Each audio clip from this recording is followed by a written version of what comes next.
Good morning, Dean. How are you? It's a great day, Jamie. It is a great day. It's starting to warm up a little bit, I'm thankful for that. I am too.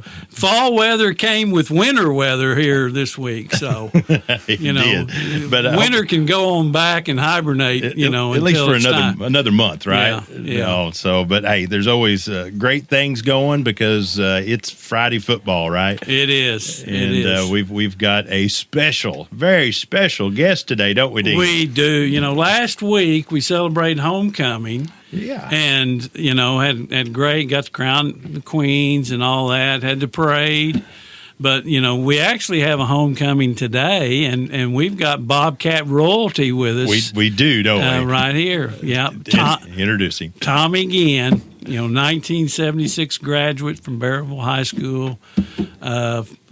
Loved as a teammate and went on and played for the Razorbacks, played for the Razorbacks over there, and his brother Chuck Charles again played as well, and then he went on to the NFL. And it can be done. It can be done. Right? That's one of the things that I've preached since I've been here. You want to play in the NFL, you can get there from here because of this guy right here, Tommy Ginn. Welcome, Dean, and Tommy. Welcome to the studios because this is a treat for us. Well, Jamie, Dean, thanks so much for having me. I appreciate this. Is a treat for me because Dean said, "You want to do that?" Oh, sure. So I'm glad to be here, and thanks to you guys for this special moment. Well, we're glad to have you. I'm just going to ask your opinion.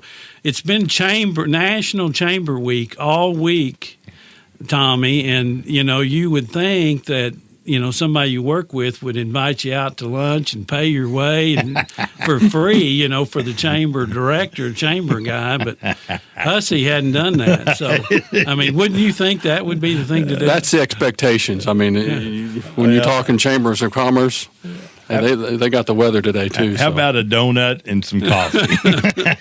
That'll do as well. It will. Well, Tommy, get us caught up because, I've known you because you're the same age as my sister, but, we're talking about the Razorbacks, we're talking about Detroit, but where do you reside now? I live in a little town called Little Flock. It's right next to Rogers, Arkansas. I'm about 50 miles from here. Been there about 27 years. You're not far from me. And then in your wife and kids, tell me about them.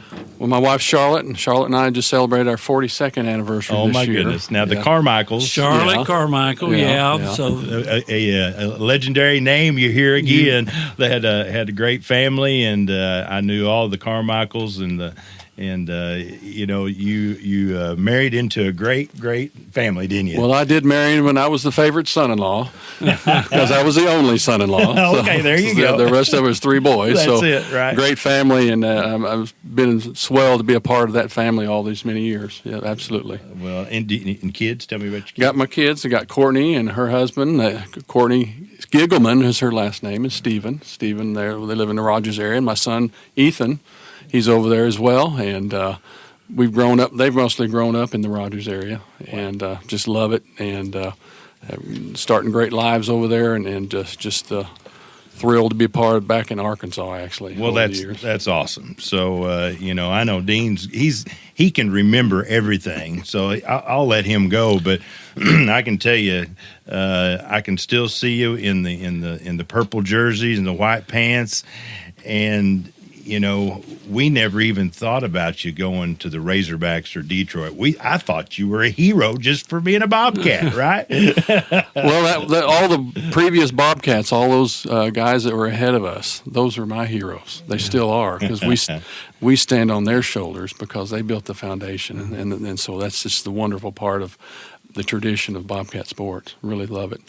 Well, Tommy, we played basketball, football, and track together, and he's one of the ones that, not all of us, walked a straight line that he did, but he always did the right thing at the right time and the right moment, and he set a great example for all the others to follow. So he's been a tremendous role model, not only here in Berryville, but I know when he's with the Razorbacks, and I'm sure it was the same thing in Detroit as well. So, Well, Dean, that's kind words, but I am sitting right here, so it's okay. You can tell the truth. Well, we're on the air. We'll cover that. All right. You know, Tommy is one of the unique guys in the NFL. I think he had told me earlier he played 5 different positions. Wow.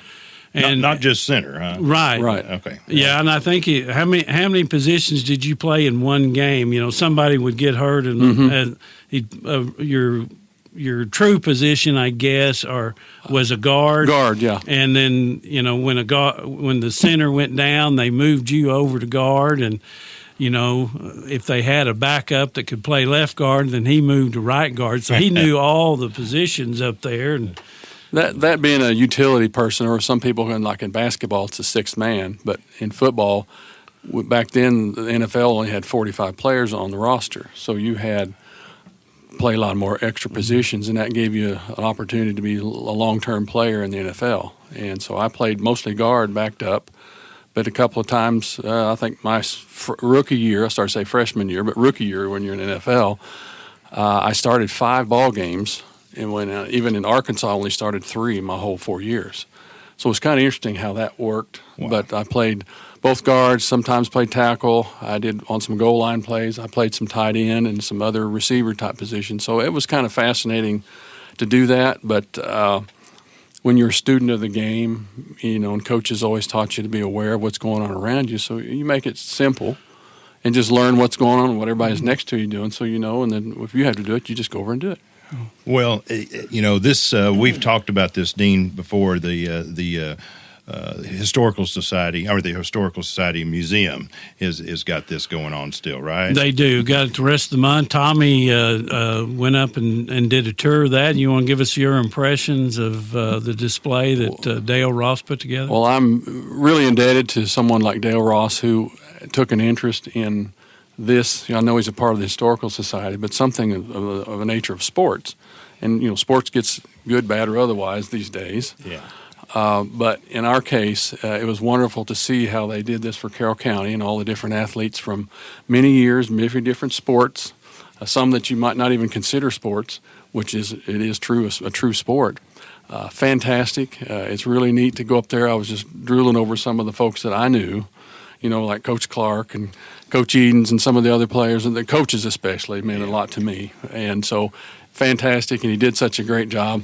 Oh, and I forgot. Yeah. Dean Lee. Dean's out there too. So, I think they said he had all kinds of aspects, but I think athletic director, I don't know, or maybe water boy, I don't know, maybe that was. I did do water boy too. So, you always turn out the lights when you leave. Yeah, that's what you do. Well, I want to refresh, because I refreshed my mind back in the day. You paved the way for Billy Sims, right? He was he was the rookie MVP your year, and then the next year you guys were the top rushing offensive. Well, the line, right? I mean, so I mean, this is big. This is not just a note. You guys were top of the. You know, I know you didn't quite make it to the playoffs. You just kind of got edged out, but. I look back at those things, and man, all the people. I mean, I know, you know, Billy Sims, he was kind of edged out by Earl Campbell. Remember that?